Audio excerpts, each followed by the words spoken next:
Hello दोस्तों, this is Divya. Welcome back to the channel once again. तो मैंने आपके साथ अपने करवा चौथ के सभी ब्लॉग्स शेयर किए और कल यहाँ पे दिन है थर्सडे। कल भी यहाँ पे एक फेस्टिवल है जिसका कि नाम है अहुई अष्टमी। तो ये जो अहुई अष्टमी फेस्टिवल है ये बिल्कुल करवा चौथ की तरह ही होता है। करवा चौथ हम लोग हस्बैंड के लिए रखते हैं और ये जो अहुई अष्टमी है जो हम कल रखेंगे व्रत, ये हम बच्चों के लिए रखते हैं। तो मैंने सोचा इस व्लॉग को आज से ही शुरू किया जाए। आज दिन है वेडनेसडे और यहाँ पे रात के 9 बज रहे हैं। तो सबसे पहले तो आप सभी को एडवांस में अहोई अष्टमी की शुभकामनाएं। एंड दूसरी चीज़ ये कि मैं अपने कई व्लॉग्स में आपसे कभी कभी स्पिरिचुअल बातें करती हूँ।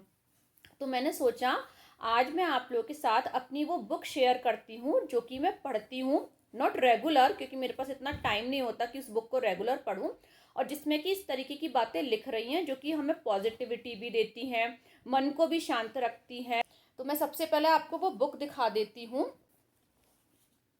तो वो बुक है ये वाली। तो ये जो बुक है ये मैं अपनी शादी से पहले भी पढ़ती थी। उस टाइम भी मैं रेगुलर नहीं पढ़ती थी। उसके बाद जब मैं यूएस आई तो इस वाली बुक को लेकर आ गई थी। तो जब भी मेरे को टाइम मिलता है ना, मैं थोड़ा थोड़ा इस बुक को पढ़ती भी हूँ और जितना पढ़ लेती हूँ वहाँ पे बुक मार्क लगा देती हूँ। फिर साथ में मैं एक चीज़ और करती हूँ, इस बुक को मैं पढ़ती भी हूँ। और इस बुक को मैं, मेरे को जो चीज़ बहुत अच्छी लगती है या जो मैं अपने हिसाब से लिखना चाहती हूँ उसको मैंने ये एक डायरी बना रखी है, मैं आपको दिखाती हूँ। इसमें मैं इसको नोट डाउन भी करती चलती हूँ। आपको थोड़ा सा दिख रहा होगा। तो मैंने बहुत सारे पेजेस इसके नोट डाउन भी कर रखे हैं।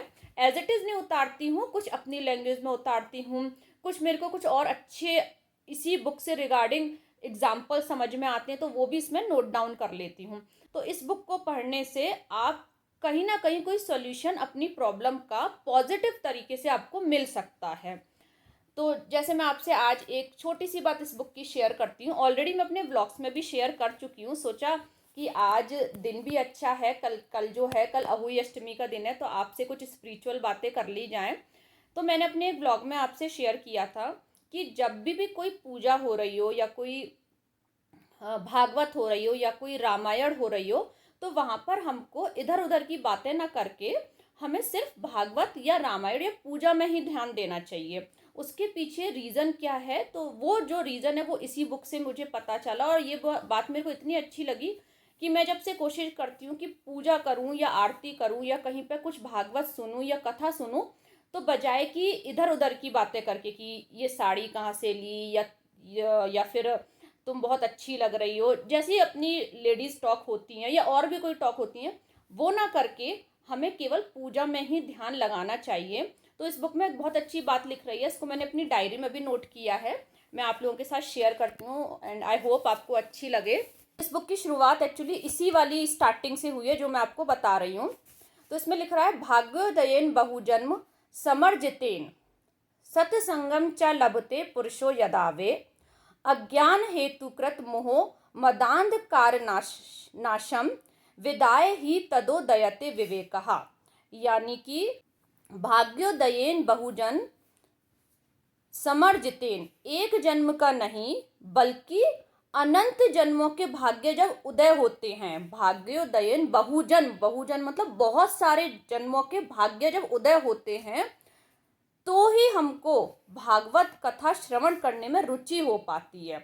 मतलब जब हमारे बहुत सारे जन्मों के अच्छे काम उदय होते हैं तब हमको इस तरह की भागवत रामायण या कोई पूजा को सुनने में रुचि हो पाती है। तो ये कोई बहुत साधारण सी बात नहीं है, क्योंकि कईयों बार ऐसा होता है कि आप कईयों बार सोचें कि आज मैं मंदिर जाऊंगी, आज मैं मंदिर जाऊंगी, आज मैं ये करूंगी, लेकिन हम नहीं कर पाते हैं। क्योंकि जब हमारे भाग्य उदय होते हैं, जब हमारे अच्छे काम बहुत सारे इकट्ठे हो जाते हैं, तब जाके कहीं जाके हमें भागवत कथा, रामायण कथा या कोई भी भगवान की पूजा को सुनने में रुचि हो पाती है। तो इसमें लिखा है, भाग्य दयेन बहुजन समर्जितेन सत्संगम च लभते पुरुषो यदावे अज्ञान हेतुकृत मोह मदांध कारनाशम विदाय ही तदोदयते विवेकः। दूसरी बात इसमें क्या लिख रही है कि ये जो हमको रुचि हो पाती है या ये जो हमको भक्ति मिल पाती है, ये हमें भगवान की कृपा से ही मिल पाती है। तो ये भी कोई साधारण बात नहीं है। कई बार आदमी सोचते रह जाते हैं कि हम ये वाला काम करेंगे, भगवान के वैष्णो देवी जाएंगे, हम परिक्रमा लगाएंगे, हम इधर दर्शन करने जाएंगे, लेकिन नहीं कर पाते हैं। उनके इतने अच्छे काम एकत्रित नहीं होते हैं।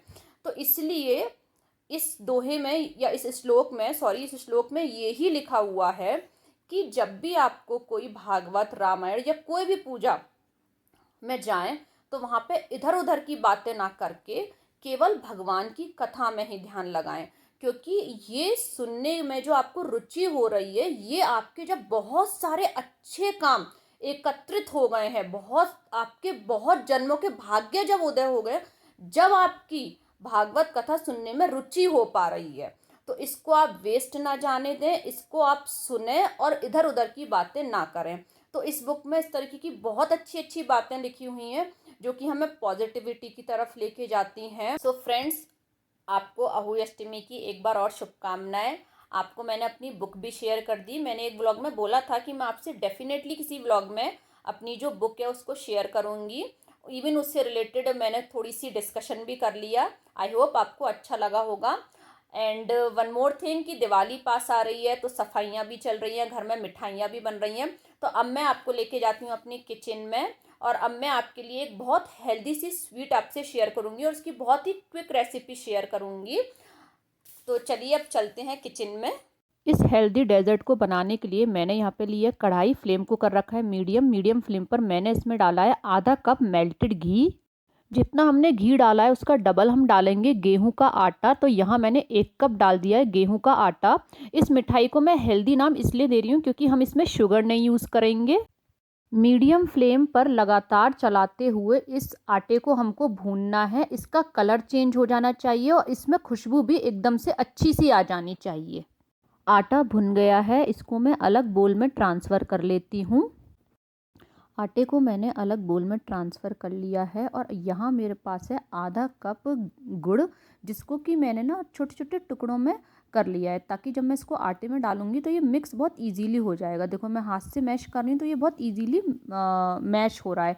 तो इसको मैं डाल दूँगी आटे में। आटे में गुड़ डालने से पहले आटे को हम हल्का सा ठंडा कर लेंगे। बिल्कुल ठंडा नहीं करेंगे, बस हल्का सा ही ठंडा करेंगे आटे को। आटे में मैंने डाल दिया है गुड़ और अब इस गुड़ को हम इस आटे में अच्छे से मिक्स कर लेंगे। बस इसमें बहुत इम्पॉर्टेंट जो बात है वो यही है कि गुड़ की मिक्सिंग आटे में अच्छे से हो जानी चाहिए। आटा और गुड़ एक जैसा लगना चाहिए, उसके बिल्कुल भी चंक्स अलग अलग नहीं होने चाहिए। मैंने ऑलरेडी एक ट्रे को घी से ग्रीस कर रखा है। अब हमारा ये जो मिक्सचर है इसको मैं इसमें ट्रांसफ़र कर दूंगी। आपके पास अगर ऐसी ट्रे ना हो तो आप नॉर्मल प्लेट में भी इस बर्फ़ी को जमा सकते हैं। बर्फ़ी को ट्रे में मैंने स्प्रेड कर दिया है और अब बस मैं इसको स्पून से एक जैसा कर लेती हूँ। बर्फ़ी के ऊपर डाल देती हूँ थोड़ा सा काजू का पाउडर। आप चाहें तो कटे हुए बादाम या पिस्ता भी डाल सकते हैं। काजू को भी बर्फ़ी में अच्छे से सेट कर देते हैं। बर्फ़ी में मैं लगा लेती हूँ कट लगाने के बाद मैं इसको छोड़ दूँगी ओपन में कम से कम 2 घंटे के लिए, ताकि ये जम के अच्छे से सेट हो जाएगी। कट लेकिन मैं पहले ही लगा लूँगी क्योंकि अगर बर्फ़ी जम जाएगी तो उसमें कट लगाना मुश्किल हो जाएगा। बर्फ़ी जम गई है, इसको 2 घंटे हो गए हैं। बर्फ़ी को डीमोल्ड करने के लिए गैस को हाई फ्लेम पे ऑन करेंगे और बर्फ़ी की ट्रे को करीबन 30 सेकंड के लिए इस तरीके से रोटेट करेंगे। 30 सेकंड गैस पर इसको रोटेट करने के बाद प्लेट में हम ट्रांसफ़र कर देंगे। तो थोड़ा सा आप इस तरीके से करेंगे तो बर्फ़ी एज इट इज़ निकल ही आएगी। अब इसके पीसेस को हम कर लेते हैं सीधा। तो आप इस दिवाली इस बर्फ़ी को बनाकर ट्राई कर सकते हैं। ये हेल्दी भी होती है और खाने में टेस्टी भी होती है। बर्फ़ी बनके तैयार हो गई और इतने मिक्स में 8 पीस बनके तैयार हो गए हैं। गुड मॉर्निंग फ्रेंड्स, आज दिन है यहाँ पे थर्सडे और यहाँ पे अहोई अष्टमी भी लग गई है। मेरा फास्ट भी है। मैंने शावर भी जल्दी ले लिया है और मैंने अपने लड्डू गोपाल जी को भी स्नान करा दिया है और मैं अब कर रही हूँ यहाँ पे भगवान जी की पूजा। श्री कृष्ण तुम्हारी जय होवे, संसार के प्राण आधार हो तुम, श्री कृष्ण तुम्हारी। आप सभी लोग लड्डू गोपाल जी और उनकी आरती के वर्चुअल दर्शन कर लीजिएगा। अब मैं आ गई हूँ किचन में और अब मैं बना रही हूँ आयु अष्टमी के प्रसाद के लिए सब्जी। तो आज मैं बना रही हूँ मिक्स वेज। तो मिक्स वेज बनाने के लिए मैंने डाला है पैन में ऑयल, उसमें डाला है जीरा, हींग और हल्दी। जीरा, हींग, हल्दी के भुनने के बाद मैं इसमें डालूँगी टमाटर की प्योरी। यहाँ मैंने 4 टमाटर, 2 हरी मिर्च और 1 अदरक के टुकड़े को मिक्सी में ब्लेंड कर लिया था। अब हम मीडियम फ्लेम पर इस टमाटर की प्योरी को अच्छे से पकने देंगे। टमाटर के पकने के बाद मैंने इसमें डाल दी हैं कुछ कटी हुई सब्जियां, जैसे गाजर, आलू, शिमला मिर्च, फूल गोभी, मटर, कॉर्न। यहाँ मेरे पास है 200 ग्राम पनीर, इसको भी मैं सब्जियों के साथ ही डाल देती हूँ। सब्जी में डाल देते हैं स्वाद अनुसार नमक। मिक्सी के जार में थोड़ा सा पानी डाल के इस पैन में डाल देते हैं, ताकि जो उसमें प्योरी लग रही है आसपास वो भी आराम से सब्जी में ही आ जाएगी। सब्जी को एक बार अच्छे से मिक्स कर देते हैं, कवर कर देते हैं और सब्जी को जब तक पका लेते हैं मीडियम फ्लेम पर, जब तक सारी सब्जियां अच्छे से कुक नहीं हो जाती हैं।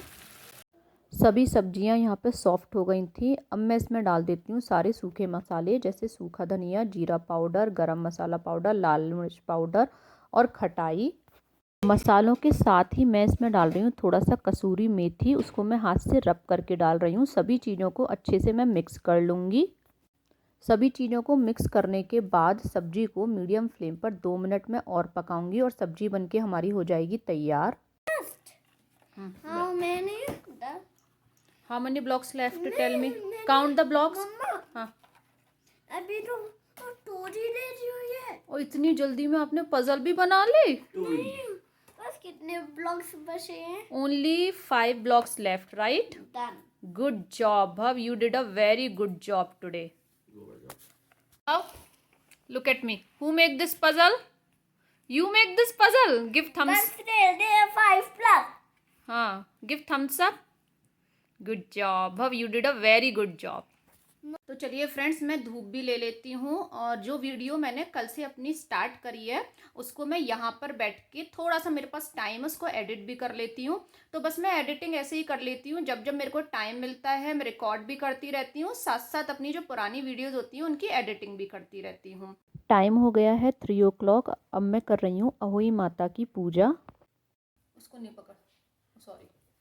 रंग महल में वो मांगे अपना नेगिरी माई, रंग महल आज तो माधरवा।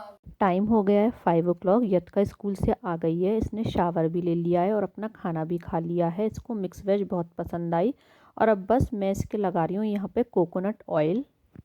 5 बजे के बाद का टाइम यतका को होमवर्क कराने का, फैमिली के साथ बैठने का होता है, क्योंकि मैं अपना डिनर पूरा बना चुकी होती हूँ, किचन भी मेरी सेट हो जाती है और विवेक का ऑफिस भी हो जाता है। तो बस हम सब लोग मिलकर थोड़ा सा बैठ लेते हैं और साथ साथ में मैं यतका को होमवर्क भी करा देती हूँ। तो गाइज, यहाँ पे अब टाइम हो रहा है करीबन 6:30 और मैंने तारा देखकर पूजा भी कर ली है, अपना व्रत भी खोल लिया है और अब बस मैं खाना खाने के बाद सौंफ और मिश्री लेती हूँ, वो ले ली है और थोड़ा सा मैं घर में ही वॉक कर रही हूँ, बाहर बहुत ठंडा है ना, तो इस वजह से। तो आपको आज का व्लॉग अच्छा लगा हो तो लाइक करें, फ्रेंड्स फैमिली के साथ शेयर करें, चैनल को सब्सक्राइब करें, become a part of our family. Thank you.